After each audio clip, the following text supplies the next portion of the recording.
Welcome students. सत्र 2020-21 में सभी स्नातक प्रथम वर्ष एवं स्नातकोत्तर पूर्वार्ध के विद्यार्थियों का महाविद्यालय परिवार की ओर से बहुत बहुत स्वागत।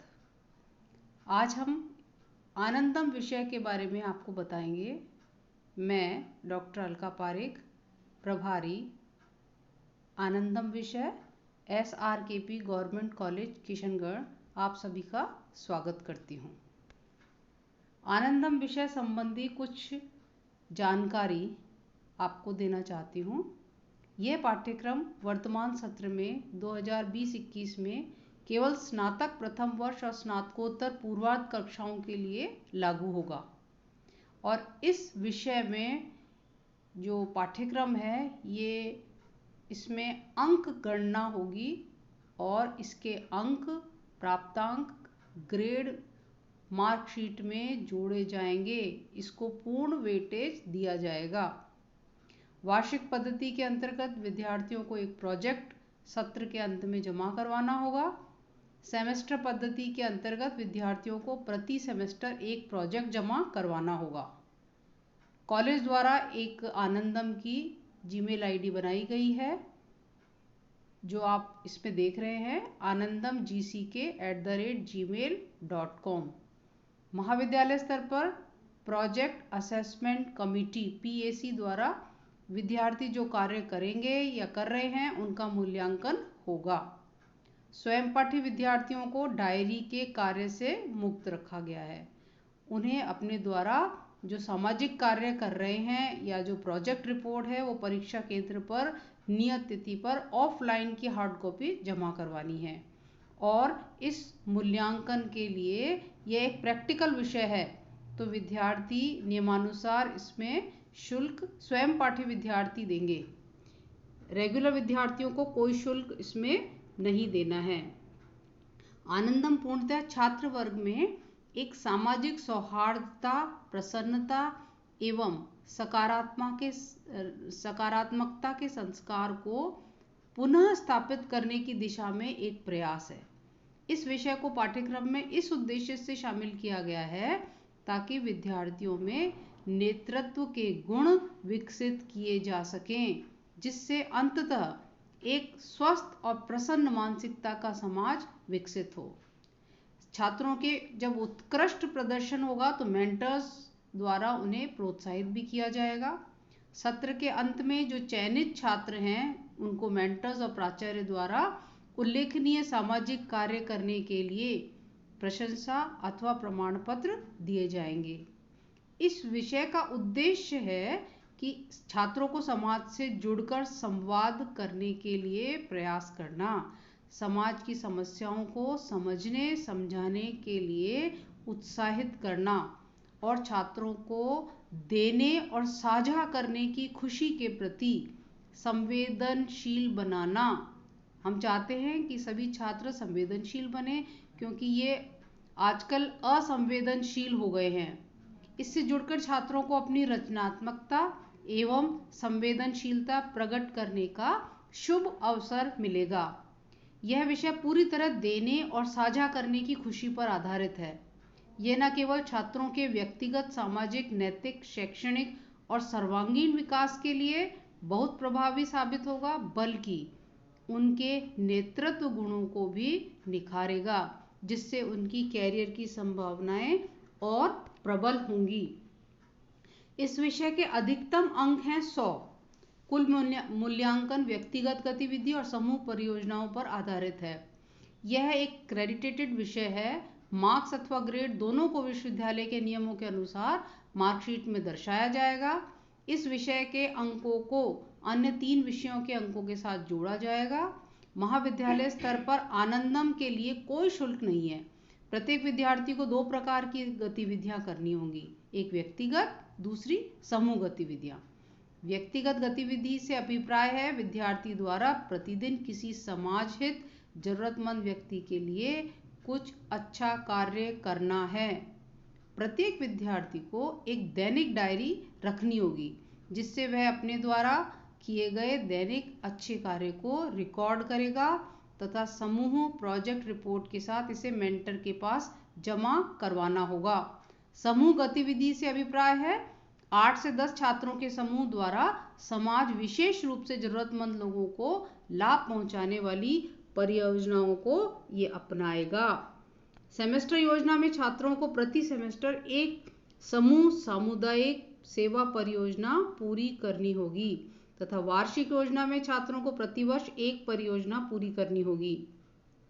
आनंदम विषय का अभिप्राय है कि ये वह दिन है, हर महीने के अंतिम सप्ताह में ये दिन मनाया जाएगा और इस दिन सभी छात्र समूह अपनी परियोजनाओं की प्रगति पोस्टर इत्यादि के माध्यम से प्रदर्शित कर सकेंगे और देने की खुशी के अपने अनुभवों को साझा कर सकेंगे। ये आप अनुभव आप लिख करके भी साझा कर सकते हैं, कोई पोस्टर आदि बना करके भी, या कोई आप फोटो खींच के भी आप इस माध्यम से बता सकते हैं। व्यक्तिगत और समूह स्तर पर छात्रों द्वारा जो गतिविधियों का मूल्यांकन है उसके लिए देखिए, प्रति सेमेस्टर 50 अंक, वार्षिक में 100 अंक। मेंटर को प्रस्तुत करने की जो दैनिक डायरी है वो वार्षिक पद्धति में 10 नंबर, परियोजना की रूपरेखा में 20 नंबर, आनंदन दिवस पर उपस्थिति व भागीदारी 20 नंबर की है। परियोजना एवं उसकी रिपोर्ट, प्रोजेक्ट रिपोर्ट का जो मूल्यांकन है वो 50 नंबर। इस प्रकार कुल 100 नंबर अभी यूजी विद्यार्थियों के लिए ये सब करना आवश्यक है।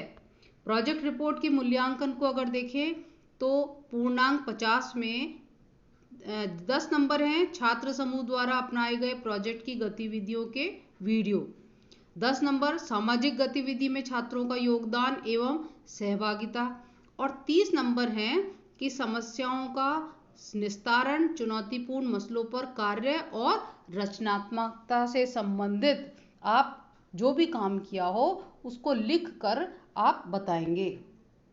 व्यक्तिगत गतिविधियों के लिए जो सुझाव आप ऐसा कर सकते हैं, जैसे स्कूल, कॉलेज, सार्वजनिक स्थान, कार्यालयों में बिजली, पंखे, इलेक्ट्रॉनिक उपकरण जो उन्हें बंद करना, फिर सार्वजनिक स्थानों पर व्यर्थ बहने वाले नल को बंद करना, रिहायशी सार्वजनिक स्थानों पर प्लास्टिक, कचरे, टायरों आदि को जलाने को हतोत्साहित करना, वृद्धजनों की मदद करना, कमजोर महिलाएं, वृद्धजनों उनको बैठने की जगह देना, बस इत्यादि में किसी के जानवरों, अगर किसी को आप देखो कि जानवरों को से क्रूरता कर रहा है तो उसे रोकना, सुनिश्चित करें कि कागज का दुरुपयोग रुके और कोरे कागज के दोनों तरफ काम में आ जाएं।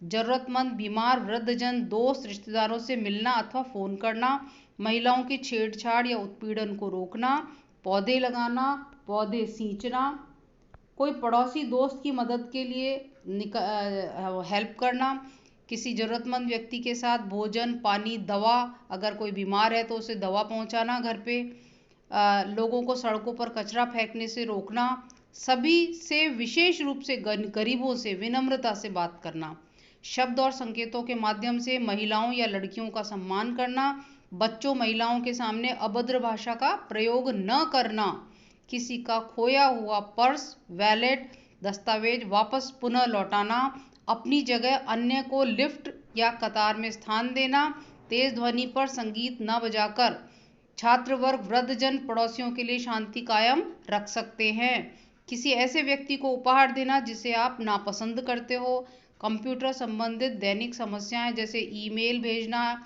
इंटरनेट देखना, प्रिंट आउट निकालना आदि में किसी की मदद करना। समूह की गतिविधियां हो सकती हैं जैसे बिजली संबंधित, बिजली एवं पानी के संरक्षण हेतु जागरूकता बढ़ाना, कचरा निस्तारण के लिए क्षेत्र या कॉलोनी को अपनाना, घायल या बीमार जानवरों की देखभाल हेतु कोई योजना, पानी, बिजली, कचरा, सड़क प्रदूषण आदि के लिए कोई योजना, पुस्तक, भोजन, कपड़े, मोबाइल उपकरण आदि जरूरतमंद लोगों को वितरित करने की योजना, पेड़ों को अनधिकृत कटाई की निगरानी से संबंधित कोई योजना, वृक्षारोपण, वनीकरण, इन कार्यक्रमों से जुड़ना, स्थानीय विरासत स्थलों एवं पर्यटक स्थलों के जीर्णोद्धार एवं पर्यटन मानचित्रों पर उनका प्रचार प्रसार करना, अस्पतालों के साथ साथ समन्वय कर गरीब इलाकों के बच्चों या महिलाओं की चिकित्सा जांच शिविरों का आयोजन करना, ड्रग एल्कोहल या नशा मुक्त सहायता समूह बनाकर लोगों को प्रेरित करना, और जैसे किशोर जेल है या नारीशालाएं हैं, वहाँ पर व्यावसायिक कौशल प्रशिक्षण कार्यक्रम आदि को आयोजित करना, श्रमिकों या घर की काम वाली जो अपने हेल्पर्स होती हैं उनको छोटे छोटे ऋण देकर सहकारी समितियों का गठन करना, महिलाओं, बच्चों, वृद्धजनों के उत्पीड़न की निगरानी और समाधान करना, बुनाई, रंगाई, मांडना, लोकगीत, पांडुलिपियों जैसी जो स्थानीय लोक कलाएं हैं अपनी, उनको पुनर्स्थापित करना, प्रचार प्रसार के लिए समूह का गठन करना, सामूहिक योग, सामूहिक ध्यान के लिए विशिष्ट समूह जैसे आयु या लिंग आदि के प्रशिक्षण कार्यक्रमों का आयोजन करना, बावड़ियों, कुओं एवं अन्य जल स्रोतों के जीर्णोद्धार के लिए समूह का गठन करना, वर्षा जल, सौर ऊर्जा आदि के संचय के लिए लोगों को प्रेरित करना और इसकी तकनीकी जानकारी देना, स्थानीय लोगों के लिए सार्वजनिक उद्यान, पार्क आदि इनके लिए रख रखाव के लिए मदद कर सकते हो। कंप्यूटर प्रोग्रामिंग और एप्स के बारे में युवाओं को प्रशिक्षण दे सकते हैं। अपने इलाके में बालिकाओं के सर्वांगीण विकास और सशक्तिकरण के लिए बेटी बचाओ, बेटी पढ़ाओ एवं अन्य सरकारी योजनाओं में अपनी भागीदारी देना, स्थानीय संसाधनों से सरल व नई तकनीक विकसित करना जिससे गरीब श्रमिक वर्ग तथा किसानों के समय श्रम की बचत के साथ उनके जीवन पर भी सकारात्मक प्रभाव पड़े, इस प्रकार की तकनीक को अपनाना। अभी जो कोरोना काल चल रहा है उसमें भी आप मदद कर सकते हैं कि आप ये लोगों को जागरूक कर सकते हैं कि वो मास्क लगाएं, हाथ धोएं और सोशल डिस्टेंसिंग बना के रखें, एक साथ बहुत सारे लोग इकट्ठे ना हों। इस प्रकार से आप समाज में जागरूकता पैदा करके आप उसकी रिपोर्ट, उसकी फ़ोटो ये आप साझा करके और अपने जो कॉलेज का जीमेल आईडी है उस पर भेज सकते हैं। बहुत बहुत धन्यवाद। थैंक्स।